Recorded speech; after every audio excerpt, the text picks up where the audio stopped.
Hi every one, welcome back.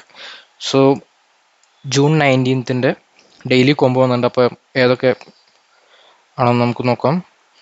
So first one is സ്പെഷ്യൽസിൽ വന്നിട്ടുള്ളത് special hamster conference ആണ്. രണ്ടാമത്തെ PR ടീമിൽ marketing, this one. Then the third one is in markets, trading bots. So yeah, there it is, this one. അപ്പോൾ ഈ 3 കാർഡ്സാണ് June 19th cards. നിങ്ങൾക്കറിയാം, ചില നേരത്ത് ഇത് ഓപ്പൺ ആയിട്ടില്ലെങ്കിൽ, ഇതിപ്പോൾ ലോക്ക്ഡ് ആണെങ്കിൽ നിങ്ങൾക്ക് വേണമെങ്കിൽ വേറെ ഏതെങ്കിലും ഒക്കെ കൂപ്പൺസോ ടോക്കൺസ് ഓപ്പൺ ആക്കേണ്ടി വരും. അപ്പോൾ അത് നോക്കിയിട്ട് ചെയ്യുക. And thank you, by.